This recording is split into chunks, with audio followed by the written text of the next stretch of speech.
You are listening to Alex Nanlohi Podcast, to know the Lord and to make Him known.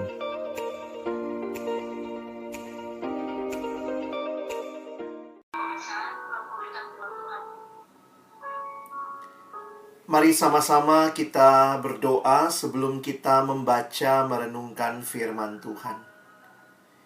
Kami datang dalam ucapan syukur hari ini ya Tuhan, karena sungguh Engkau baik dan Engkau menyatakan kebaikan-Mu di dalam hidup kami.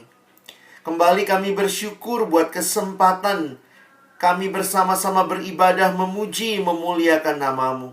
Kami mau bersyukur bersama-sama dengan rekan-rekan mahasiswa baru yang kami rindukan hari ini juga. Boleh kami kenal, boleh saling menyapa, boleh dibangun di dalam Tuhan.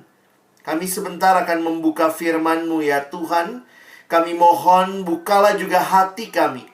Jadikanlah hati kami seperti tanah yang baik, supaya ketika benih firman Tuhan ditaburkan, itu boleh sungguh-sungguh berakar, bertumbuh, dan juga berbuah nyata di dalam kehidupan kami.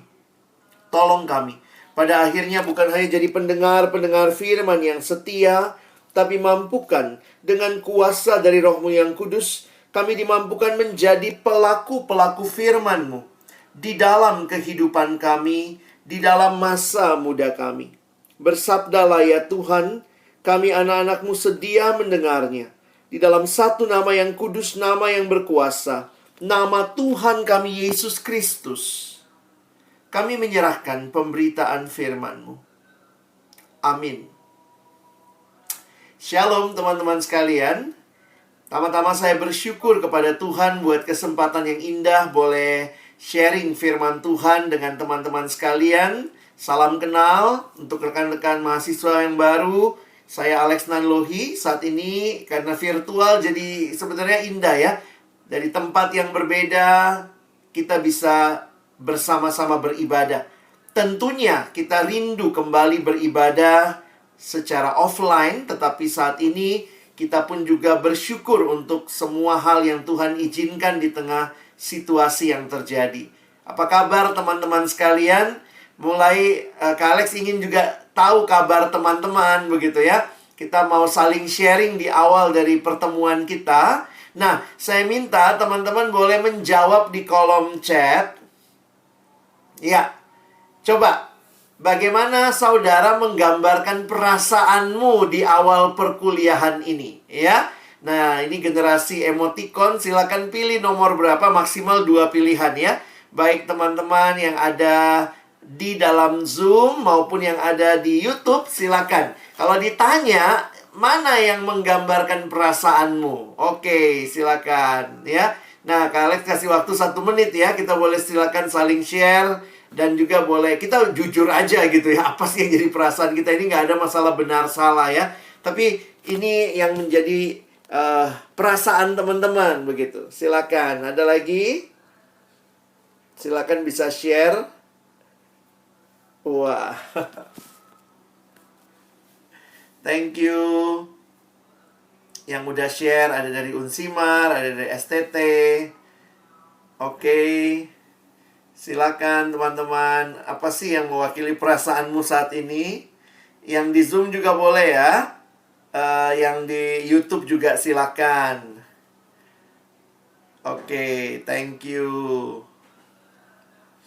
Apa yang jadi perasaan teman-teman diwakili dengan nomor berapa gitu ya? Oke, terima kasih buat yang sudah respon. Kak Alex pengen dengar juga kali ya. Teman-teman boleh share secara langsung untuk beberapa orang. Saya minta kesediaan teman kita Elvira ya. Elvira boleh share kenapa pilih nomor 1 dan 8. Boleh sedikit share, silakan Elvira, bisa dibuka mic-nya. Boleh share dengan kita semua, silakan. Baik, terima kasih. Iya.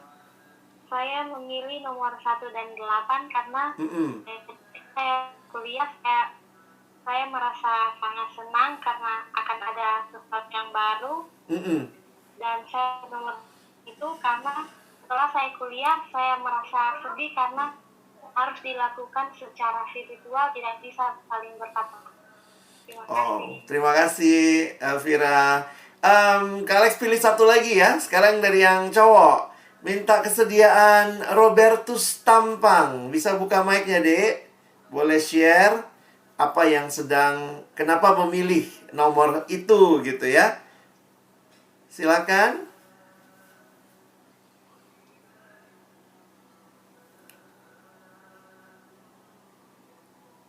Teman kita Robertus Tampang Alo dari Fakultas Teknik.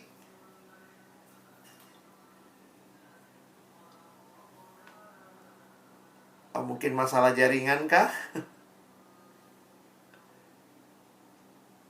Kalau Robertus nggak bisa, boleh minta kesediaan Andri.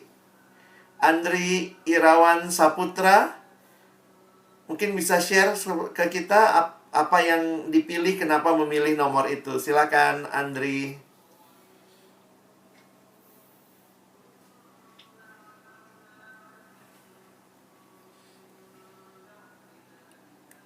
Wah, kayaknya Andri juga kesulitan mungkin jaringannya.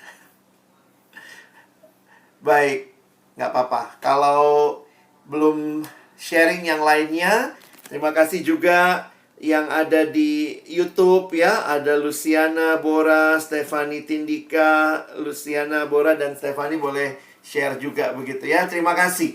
Nah, teman-teman, apapun perasaan kita saat ini ya, tapi kiranya biarlah sore hari ini kembali kita merindukan kebenaran firman Tuhan boleh menyapa kehidupan setiap kita ya. Nah, karena itu pada sore hari ini sesuai dengan tema yang diberikan kepada kita, kita akan melihat tema Come and Follow. Come and follow me ya. Ini diambil dari ini ayatnya Markus pasal yang pertama ayat yang ke-17. Nah, teman-teman, saya ingin mengajak kita melihat ayat ini. Kita akan baca sama-sama. Kak Alex akan bacakan buat kita sekalian. Yesus berkata kepada mereka, "Mari ikutlah aku, dan kamu akan kujadikan penjala manusia." Di awal pelayanannya, Tuhan Yesus menyampaikan kalimat ini. Mari ikutlah aku. Teman-teman, apa yang menarik untuk kita perhatikan ya? Bahwa kekristenan adalah sebuah agama, kalau kita boleh pakai istilah itu ya. Keyakinan di mana kita orang-orang Kristen, orang-orang percaya, kita dipanggil kepada seorang pribadi. Apa sih maksudnya? Nah, Kak Alex kasih keterangan seperti ini. Kekristenan bukan sekadar mengikuti ajaran Yesus. Tetapi kekristenan adalah berbicara tentang menyerahkan seluruh hidup kita kepada Yesus. Jadi kita bukan hanya dipanggil untuk mengikuti ajarannya Yesus, tapi kita dipanggil kepada seorang pribadi. Nah, saya pikir ini yang membedakan kekristenan dengan semua ajaran-ajaran agama yang lain. Yesus menjadi begitu sentral di dalam kehidupan kita. Dan hari ini kita mau melihat apa sih yang Yesus bawa dalam hidup kita. Tentu waktu kita diajak oleh Yesus, "Mari ikut aku. Come and follow me." Mari kita mengenal siapa Yesus dan apa yang Dia kerjakan, Dia lakukan di dalam hidup kita. Jadi kita bukan sekadar asal ikut saja, tapi benar-benar kita memahami apa artinya Yesus dalam hidup kita, dan kita dipanggil mengikuti Dia. Menarik sekali bahwa semua agama berbicara tentang keselamatan. Tetapi kekristenan berbicara bagaimana keselamatan itu diperoleh di dalam pribadi Yesus. Perhatikan yang Kak Alex sampaikan ya. Agama-agama yang lain berbicara keselamatan dengan melakukan ajaran-ajaran tertentu. Jadi untuk selamat, lakukan ini, lakukan itu, lakukan ini. Tetapi kekristenan berbicara tentang keselamatan di dalam pribadinya Yesus. Nah, kita akan lihat sebentar. Jadi sebelum kita menjawab panggilan Yesus, mari ikut aku. Mari kita kenal dulu siapa Yesus dan apa yang dia lakukan dalam kehidupan kita. Ayat yang akan kita lihat sama-sama ada dua bagian dalam kitab Roma. Satu di pasal 3 ayat 23 sampai 28. Dan ayat yang terkenal ya, ayat di dalam Roma 6 ayat 23. Oke? Kak Alex sudah tuliskan ayat-ayatnya di depan, sehingga teman-teman bisa kalau mau lihat di Alkitab cetakmu silahkan, melihat di layar juga tidak apa-apa ya. Mari kita fokus sama-sama. Roma pasal 3, kita akan lihat dulu ayat 23 sampai 28. Karena semua orang telah berbuat dosa dan telah kehilangan kemuliaan Allah, dan oleh kasih karunia telah dibenarkan dengan cuma-cuma karena penebusan dalam Kristus Yesus.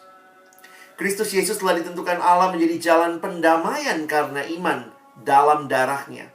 Hal ini dibuatnya untuk menunjukkan keadilannya, karena ia telah membiarkan dosa-dosa yang telah terjadi dahulu pada masa kesabarannya.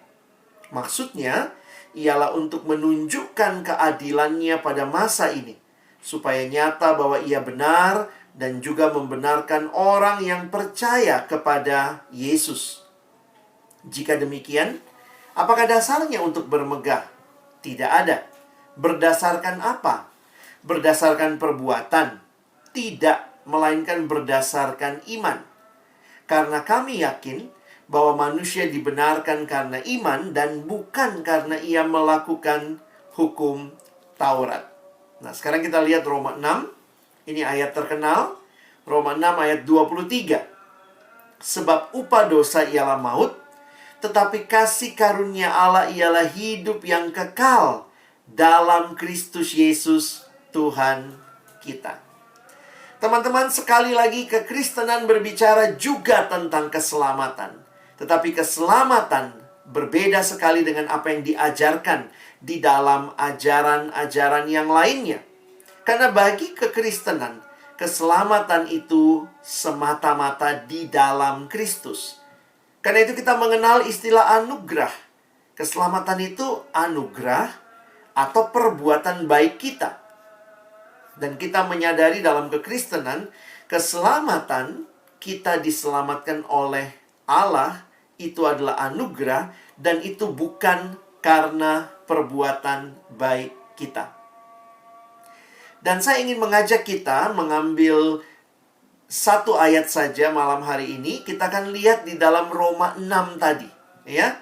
Kak Alex ingin kita sama-sama menghayati Roma 6 ayat 23. Mungkin kita sudah sangat sering mendengar ayat ini, tapi mari coba baca lagi dan kemudian kita coba hafalkan sebentar ya. Roma 6 23. Sebab upah dosa ialah maut, tetapi karunia Allah ialah hidup yang kekal dalam Kristus Yesus Tuhan kita. Nah, teman-teman yang dikasihi dalam Tuhan Yesus Kristus, kenapa saya memilih ayat ini?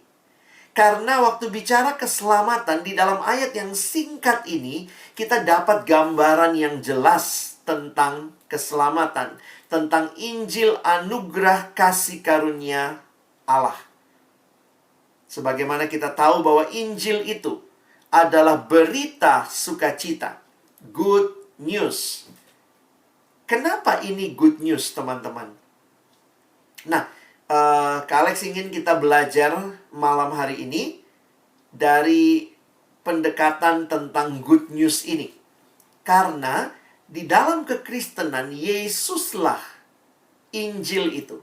Yesuslah kabar sukacita itu. Jadi kalau kita menghayati, kenapa Yesus bisa jadi kabar sukacita? Apa yang dia lakukan sehingga dia menjadi berita sukacita? Nah, kita mulai dulu dengan menghayati begini ya. Kadang-kadang untuk mengerti berita sukacita, teman-teman perlu juga mungkin mengetahui apa berita duka citanya. Kira-kira gitu ya. Karena Misalnya ya, saya kasih berita buat teman-teman, ada dokter datang. Ada dokter datang. Kalau itu adalah berita sukacita, mungkin perlu juga kita tahu apa sih berita duka citanya. Supaya ketika berita sukacita itu diperdengarkan, maka orang akan merasa, iya benar, itu berita sukacita. Teman-teman, kalau orangnya tidak pernah sadar dia sakit, maka ada 1000 dokter pun di depannya, dia tidak akan merasa butuh dokter. Jadi sebenarnya salah satu penghayatan terhadap berita sukacita, mari kita mengerti dulu apa sih yang menjadi berita duka citanya. Nah, karena itu malam hari ini sebelum kita bicara berita sukacita, Kak Alex ingin kita melihat dulu. Yang pertama, apa sih berita duka cita terbesar di bawah kolong langit ini? Sehingga waktu kita lihat Yesus, kita bisa bilang, iya ya, inilah berita sukacita terbesar. Nah, berita duka cita terbesar kita sudah baca tadi sebenarnya di dalam Roma pasal yang ketiga, ayatnya yang ke-23. Perhatikan ayatnya. Paulus memberikan gambaran apa yang Yesus lakukan, tetapi sebelumnya dia memberikan apa yang menjadi kondisi semua manusia. Makanya perhatikan, karena semua orang telah berbuat dosa dan telah kehilangan kemuliaan Allah. Perhatikan baik-baik. Siapa yang berbuat dosa? Tidak dikatakan yang berbuat dosa itu orang yang bodoh, yang nggak terpelajar, orang yang miskin, orang yang susah. Tetapi kalimatnya semua orang. Berarti baik miskin, kaya, tua, muda, pintar, kurang pintar, lelaki, perempuan, semua orang. Semua orang telah berbuat dosa dan telah kehilangan kemuliaan Allah.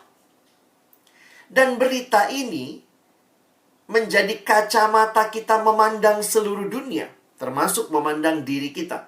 Karena waktu bicara semua orang, itu berarti termasuk diri kita. Dan kemudian perhatikan, dilanjutkan dengan berita duka cita lainnya yang kita baca di Roma 6 ayat 23, sebab upah dosa ialah maut. Teman-teman lihat, semua manusia berdosa, dan upah dosa sendiri adalah maut. Dan inilah yang menjadi realita yang dialami semua manusia di bawah kolong langit ini tanpa kecuali. Jadi kalau kita kembali melihat Allah yang menciptakan manusia begitu indah, begitu mulia pada awalnya, tetapi kemudian manusia itu jatuh dalam dosa dan dosa melanda semua orang. Salah satu istilah yang digunakan dalam Alkitab tentang dosa dipakai istilah hamartia. Teman-teman, apa artinya hamartia? Hamartia ini gambarannya seperti orang memanah. Kalau dia melepaskan anak panah, maka begitu dilepaskan, harusnya anak panah itu kena bidang panah. Nah, tapi lihat gambar ini. Boro-boro kena bidang panahnya. Ini nggak kena sama sekali, meleset dari sasaran. Nah, gambaran itu yang Alkitab gunakan salah satu penjelasan tentang istilah dosa. Dosa adalah hamartia. Manusia meleset dari sasaran. Manusia tidak mencapai sasaran. Contohnya bagaimana? Ketika Allah menciptakan kita, Allah punya tujuan. Allah punya sasaran yang harusnya teman-teman dan saya capai. Dalam hal apa? Harusnya kita berserah kepada Tuhan. Harusnya Tuhan menjadi segala-galanya buat hidup kita. Tetapi lihat, di dalam dosa bukan Tuhan segala-galanya. Justru manusia mengatakan, oh, I am everything. Akulah segala-galanya.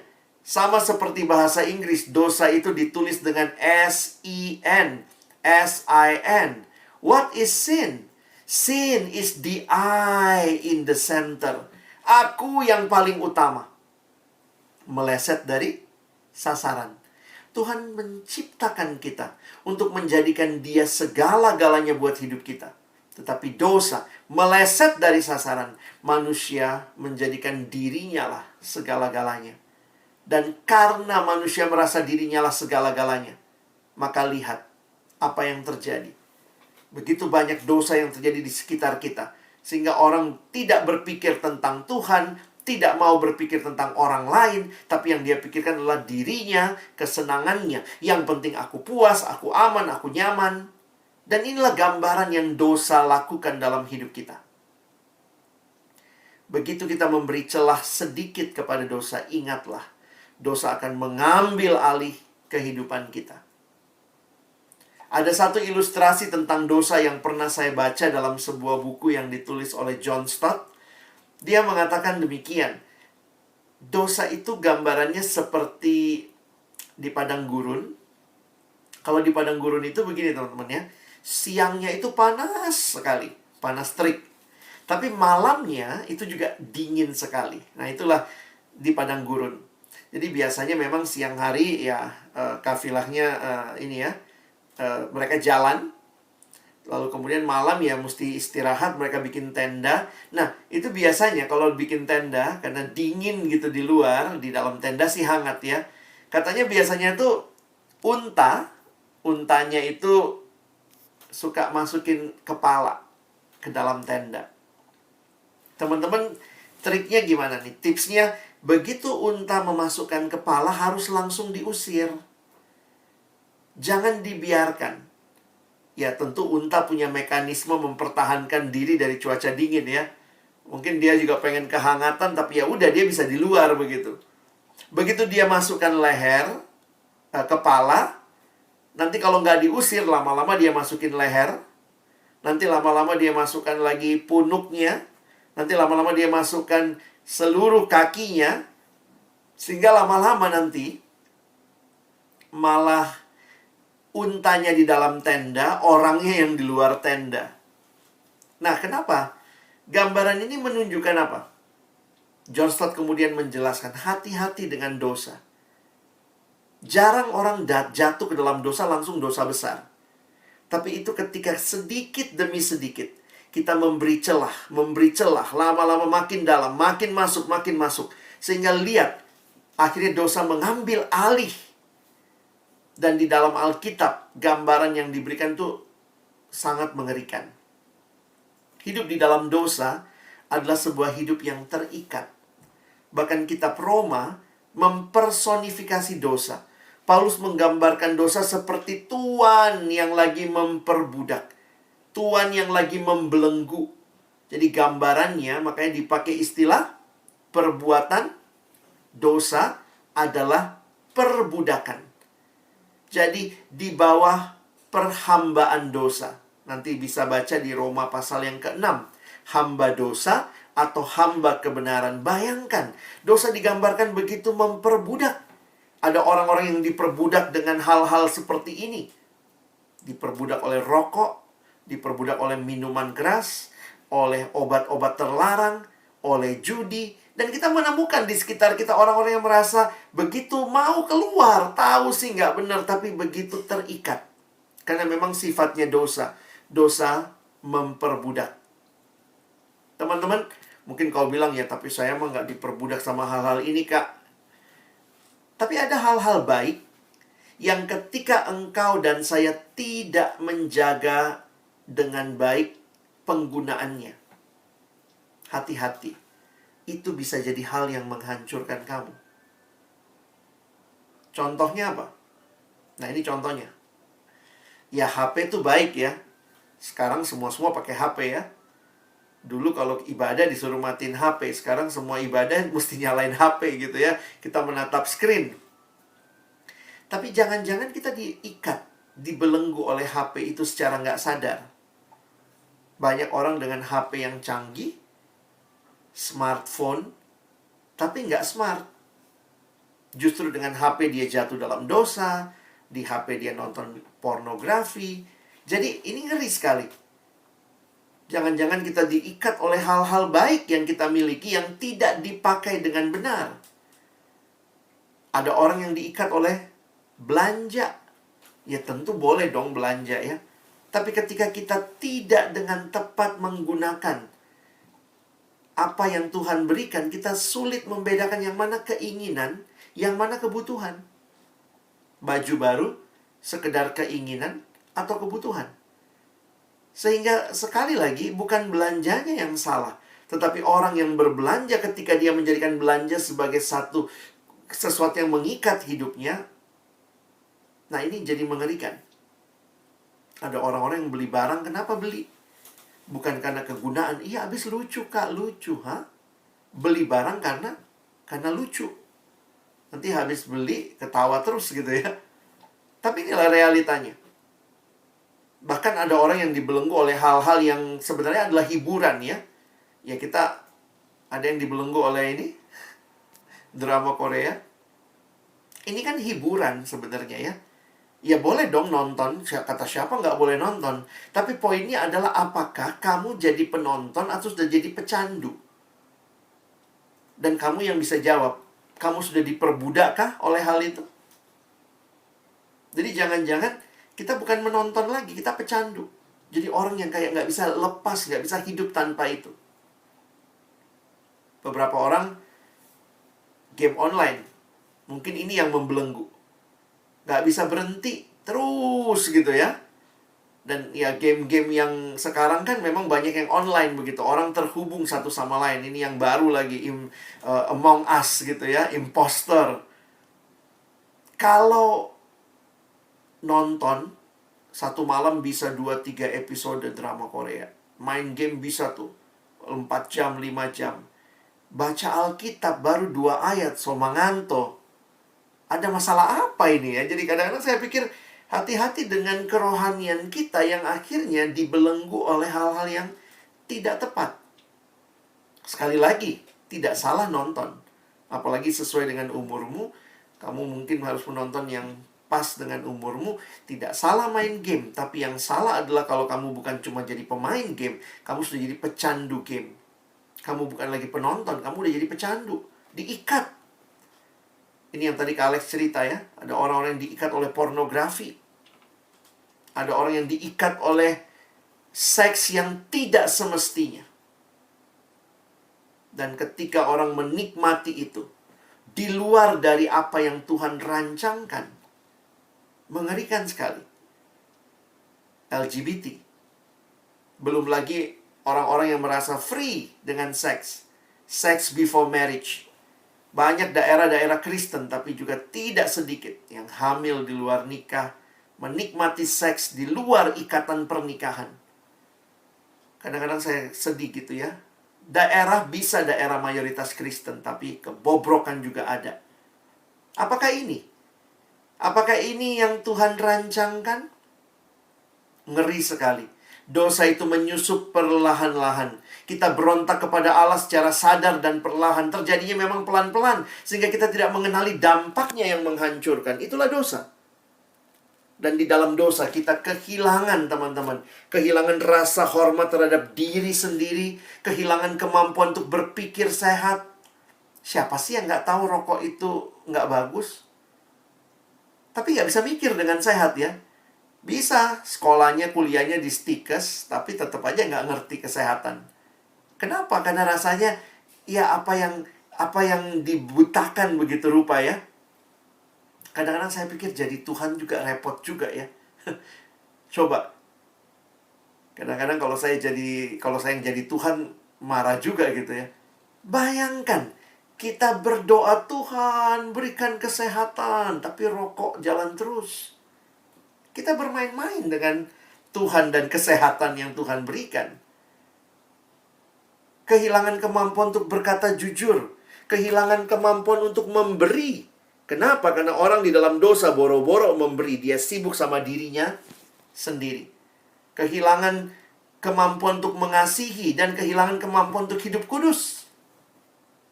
Dosa membawa ketidakpastian, rasa bersalah, kekosongan, frustasi, dan keterikatan. Tidak heran.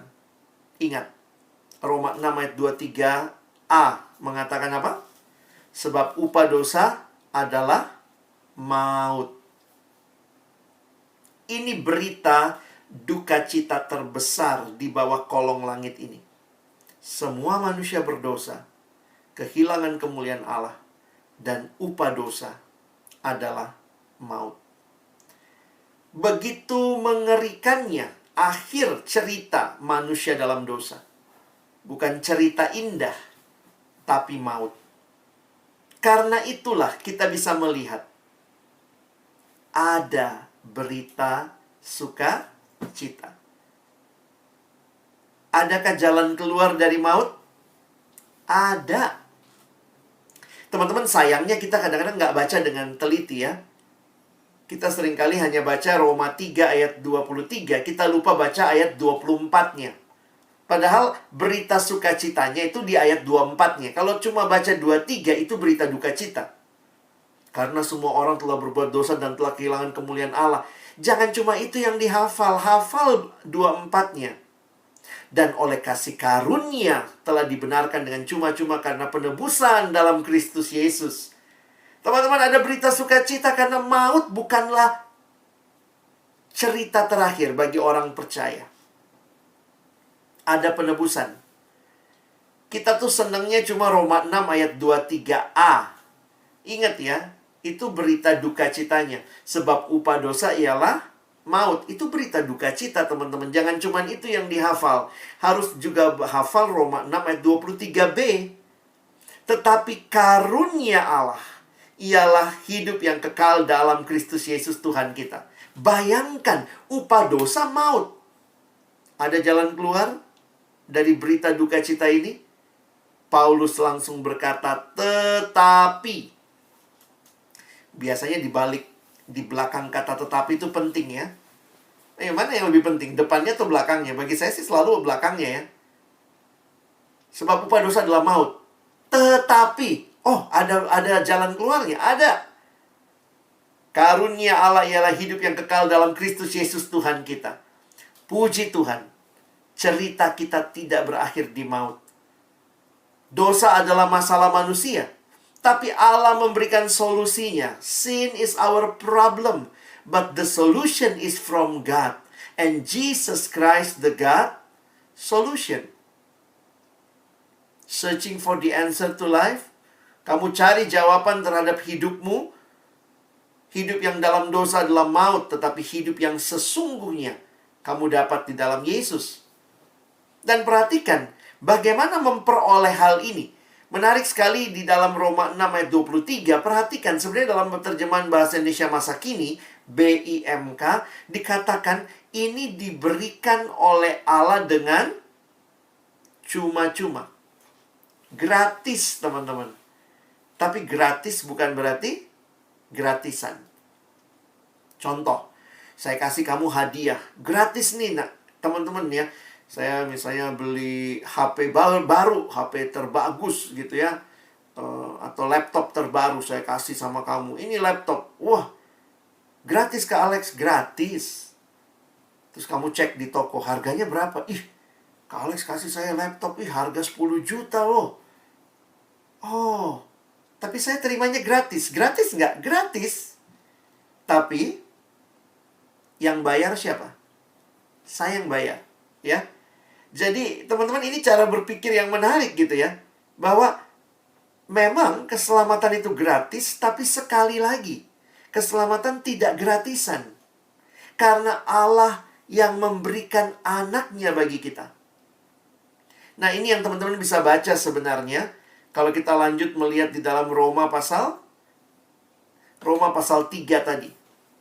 Roma pasal 3 ayat 23-26. Perhatikan, ada 3 istilah yang Paulus pakai untuk menggambarkan apa yang Allah dan Yesus lakukan bagi kita. Pertama dipakai istilah penebusan. Itu muncul di ayat 24. Ada istilah pendamaian di ayat 25. Ada istilah pembenaran muncul 2 kali di ayat 24 dan ayat 26. Coba lihat ya. Ayat 24 ada kata apa? Penebusan dan pembenaran. Nah ini. Ayat 24. Oleh kasih karunia telah dibenarkan. Penebusan. Ayat 25 ada kata pendamaian, jalan pendamaian. Oke? Ayat 26 ada kata pembenaran. Kalau teman-teman mempelajari semua kata-kata ini, menarik sekali. Istilah penebusan itu istilah perdagangan. Jadi misalnya, kalau ada benda yang terjual atau tergadai, apa artinya menebus? Ya, dibayarkan sejumlah uang atau ditukar dengan barang supaya itu kembali jadi milik kita. Ya. Yang kedua, istilah pendamaian itu sebenarnya istilah agama. Karena di dalam Alkitab kita tahu manusia dalam dosa berseteru dengan Allah. Bermusuhan, berseteru itu bermusuhan. Tetapi Yesus menjadi jalan pendamaian. Jadi kita didamaikan dengan Allah. Dan nomor 3, istilah pembenaran ini istilah hukum. Jadi kalau misalnya ada terdakwa, lalu kemudian hakim bilang, kamu dinyatakan benar, tok, tok, tok. Itu istilah pengadilan. Dan ini semua yang Yesus lakukan bagi kita. Yesus menebus kita. Dia menjadi jalan pendamaian bagi kita. Dan karena itulah Allah Bapa membenarkan kita. Coba teman-teman lihat bagan ini, ya. Ini namanya segitiga keselamatan. Apa yang Yesus lakukan? Yesus menebus kita, garis ke kanan. Apa yang Yesus lakukan terhadap Bapa? Yesus menjadi jalan pendamaian supaya kita yang berdosa, yang seteru Allah, boleh datang kepada Allah. Dan karena itu, apa yang Allah lakukan terhadap kita? Karena penebusan Kristus, karena pendamaian Kristus, Allah membenarkan kita.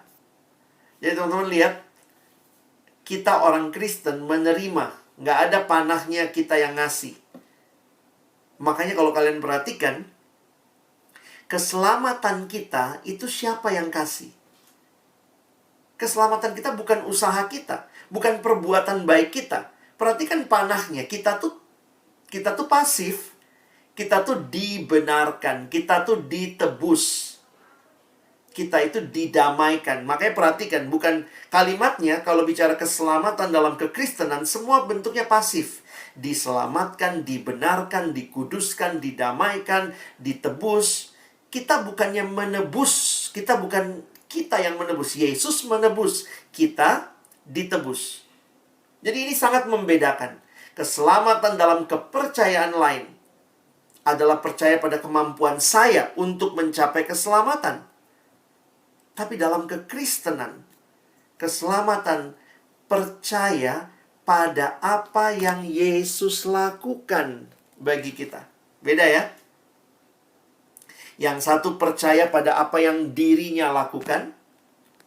Kalau kita yang percaya dalam kekristenan, keselamatan adalah percaya pada apa yang Yesus telah lakukan bagi kita. Sekali lagi, keselamatan bukan apa yang saya lakukan supaya saya selamat, tapi apa yang Yesus lakukan supaya saya selamat. Nah, teman-teman, karena itu waktu Paulus melanjutkan, tadi kita berhenti di ayat 26 ya. Apa yang Paulus katakan? Ayat 27. Jika demikian, apakah dasarnya untuk bermegah? Tidak ada. Berdasarkan apa? Berdasarkan perbuatan. Jadi Paulus kira-kira kalau mau pakai bahasa sehari-hari, kalau kamu yang mencapai keselamatan itu, kalau kamu yang mengusahakan keselamatan itu dengan usahamu, maka kemegahannya milikmu. Tapi sekarang, lihat. Ditebus, Yesus yang lakukan. Didamaikan, Yesus yang lakukan. Dibenarkan, Bapa yang lakukan. Lalu mau bermegah karena apa? Berdasarkan perbuatan? Tidak. Melainkan berdasarkan iman. Iman itu artinya percaya.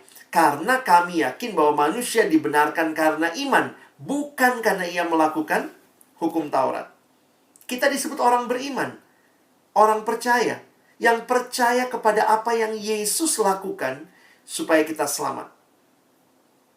Bukannya apa yang saya lakukan supaya saya selamat.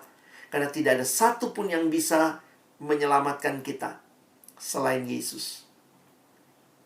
Apa yang dia bawa? Waktu Kak Alex lihat ini siluet hidup Yesus, teman-teman ya. Mulai dari Yesus lahir di palungan sampai dia bangkit. Tapi menariknya begini. Di mana Yesus bilang sudah selesai? Yesus berkata sudah selesai di mana? Di kayu salib.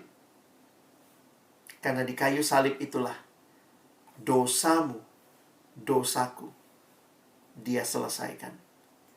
Dosa telah dikalahkan di kayu salib. Kematian Kristus merupakan dasar pengharapan kita. Janji bagi kemenangan kita. Dan di salib itu, satu-satunya jalan keselamatan. Dan salib memberikan tujuan baru bagi kehidupan. Jadi teman-teman lihat ya, berita duka citanya harus alami maut. Berita sukacitanya, Yesus, karena dialah yang menyelamatkan kita. Dan ketika dia menyelamatkan kita, perhatikan, kita dijadikan baru, teman-teman. Siapa yang ada di dalam Kristus, ia adalah ciptaan baru. Yang lama sudah berlalu, sesungguhnya yang baru sudah datang. Ada hidup lama, tetapi juga ada hidup baru. Yang lama ditinggalkan, kita masuk dalam hidup yang baru. Hidup yang di dalamnya memuliakan Tuhan. 1 Petrus 2 ayat 4 mengatakan, Ia, yaitu Yesus.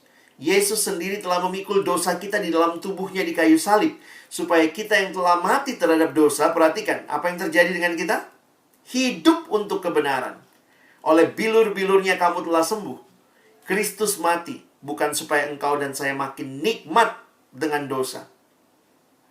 Kristus mati, agar kita hidup untuk kebenaran. Teman-teman, inilah Yesusmu, inilah Yesusku, yang sama-sama kita percaya. Dan Yesus ini, yang panggil kita. Come and follow me. Come and follow Jesus. Kalau engkau ikut Yesus sungguh-sungguh, Yesus yang telah mati dan bangkit bagimu, Yesus yang menyelamatkan engkau dari dosa, maka pasti ada hidup yang baru yang akan kau jalani. Bukan lagi hidup lama dengan dosa. Kalau dulu menikmati nyontek, ya, menikmati copy paste tugas, maka kalau kita ikut Yesus, cara belajar kita berubah. Kita mau giving the best. Cara bergaul kita bukan lagi mengikuti pergaulan yang buruk, yang tidak memuliakan Tuhan. Kita bergaul dengan baik. Kita memberi pengaruh di mana kita hadir. Kalau sudah berpacaran, maka cara pacaranmu pun memuliakan Tuhan. Nah, ini ada kalimat true love waits. Ada bawahnya tuh. Coba di zoom. Apa kalimatnya? Save it until marriage. Orang yang betul-betul mengalami karya Kristus akan hidup dalam kekudusan, akan berjuang hidup dalam kebenaran. Waktu pacaran dia tidak seenaknya coba-coba main-main, having sex yang belum dinikmati. Yang belum dinikmati karena belum dalam hubungan suami istri. Tuhan yang ciptakan seks. Tapi Tuhan yang menciptakan seks merancangkannya di dalam relasi eksklusif suami dan istri. Nah, jadi teman-teman, pertanyaannya begini. Mau ikut Yesus? Yesus panggil kita bukan untuk ikut ajarannya, tapi Yesus panggil kita untuk terima Dia dalam hidup kita. Ini responnya. Semua agama, tidak ada pendiri agamanya yang meminta ikuti aku, dalam arti jadikan aku Tuhanmu, jadikan aku juru selamatmu. Itulah yang Yesus tawarkan kepada kita waktu Dia panggil kita, come and follow me. Di bagian lain Yesus berkata, mau ikut aku? Tempatkan aku yang paling utama.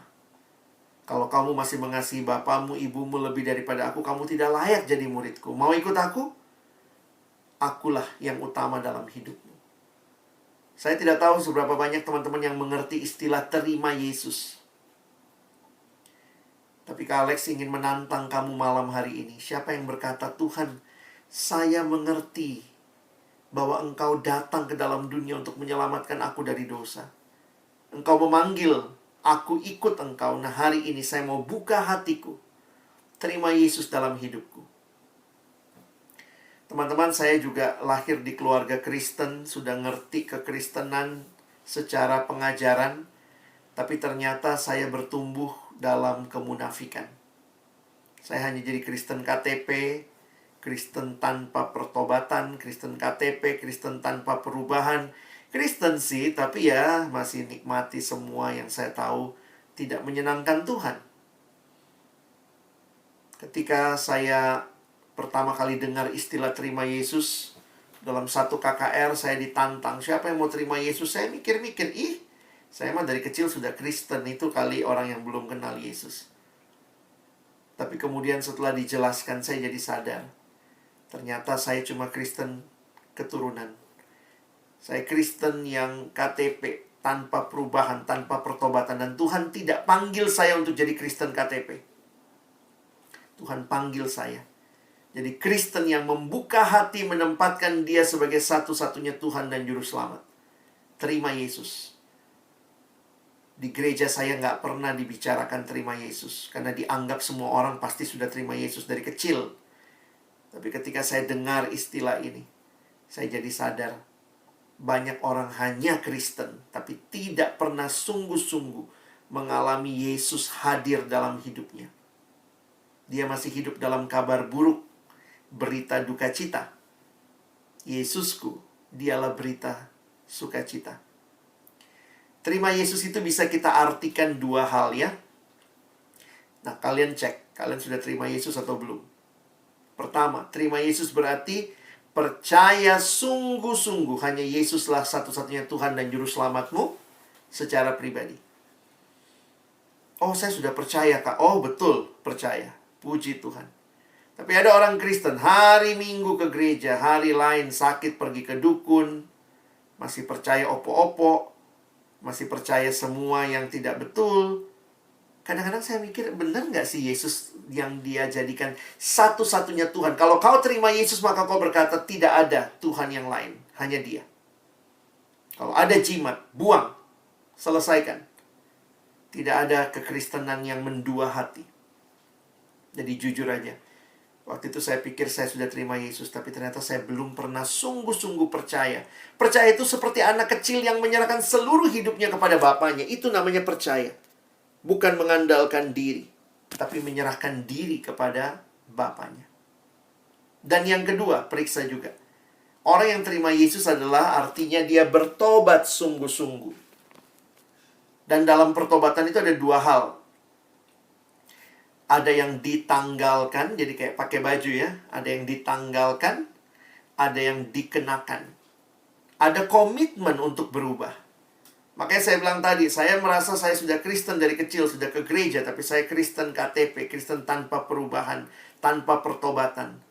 Kristen yang munafik. Jadi saya benar-benar sadar waktu itu, ternyata saya belum terima Yesus.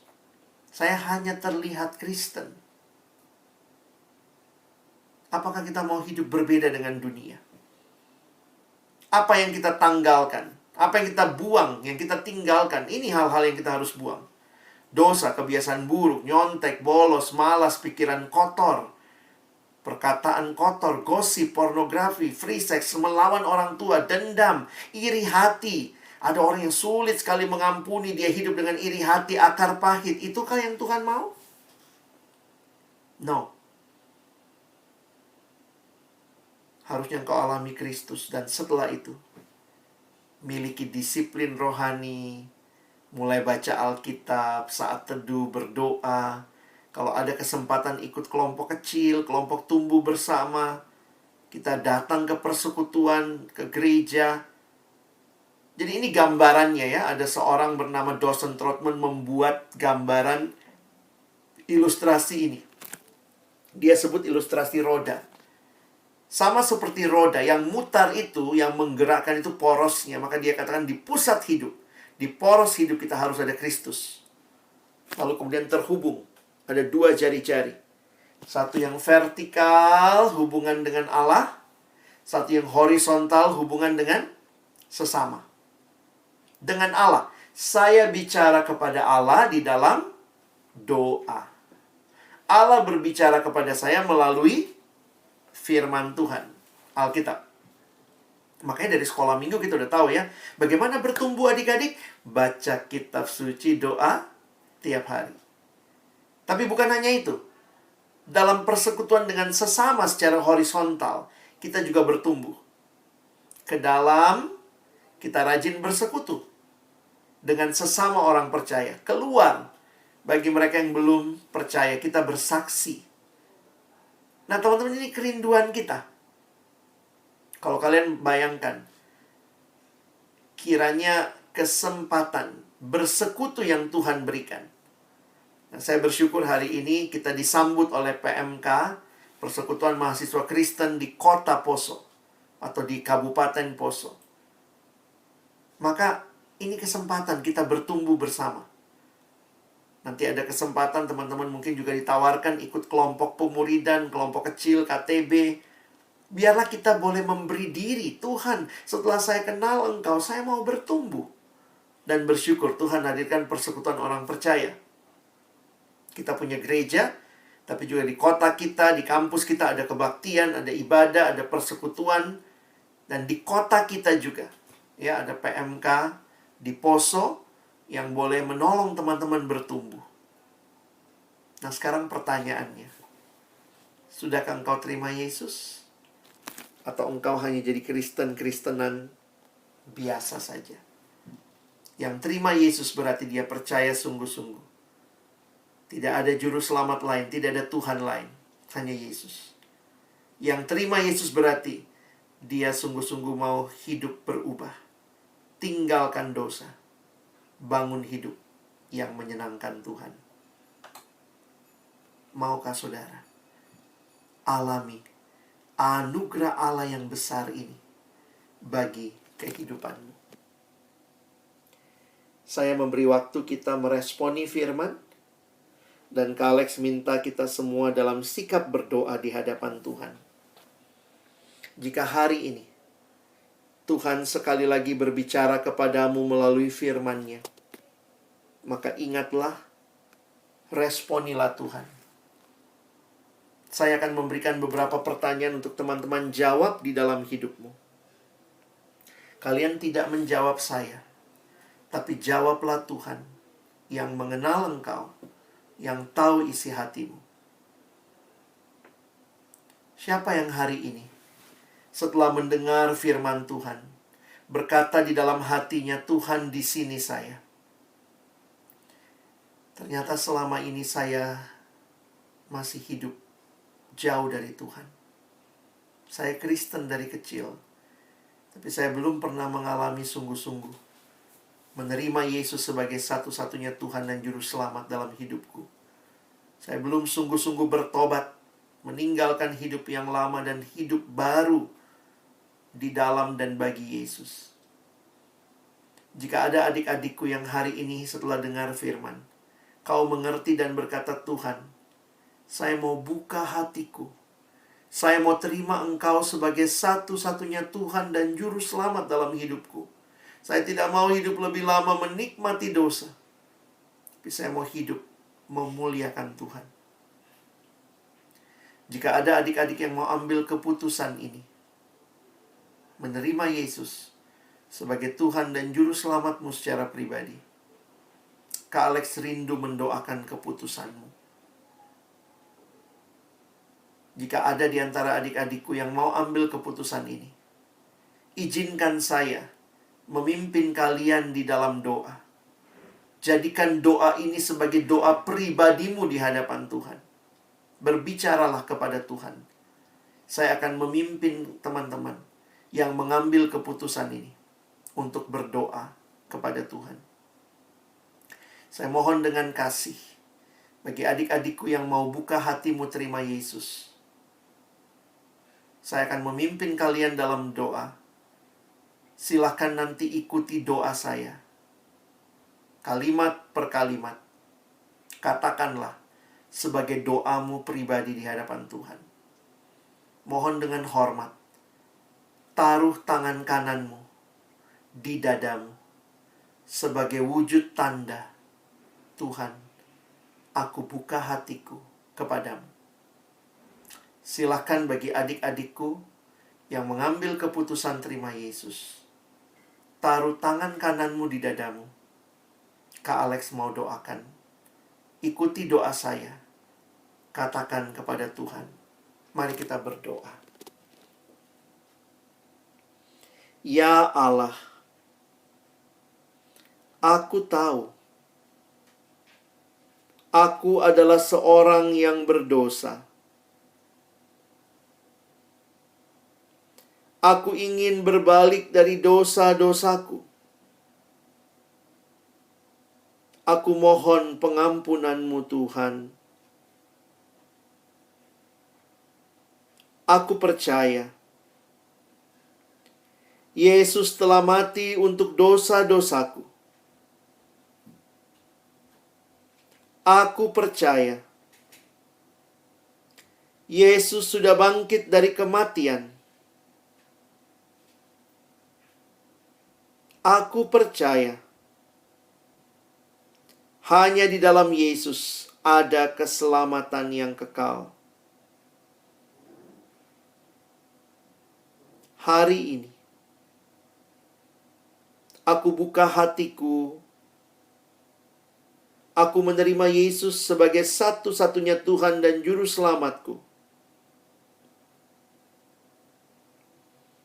Aku hari ini menyerahkan seluruh kendali hidupku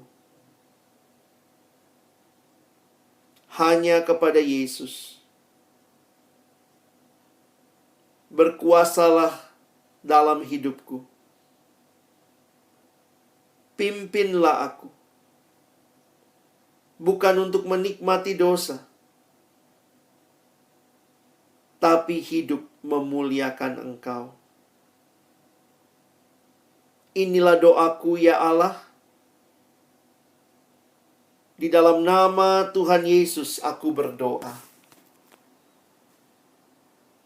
Amin. Kiranya Tuhan Yesus meneguhkan setiap teman-teman yang mengambil keputusan untuk menerima Yesus hari ini. Biarlah kalian terus bertumbuh di dalam Tuhan. Bagi adik-adikku yang sudah pernah terima Yesus, tapi mungkin seiring berjalannya waktu kau jatuh lagi dalam hidupmu yang lama, Tuhan juga rindu memulihkan engkau. Bagi kalian yang sudah pernah terima Yesus, tapi kembali lagi dalam hidup yang lama, hari ini Tuhan memanggilmu untuk dibaharui sekali lagi.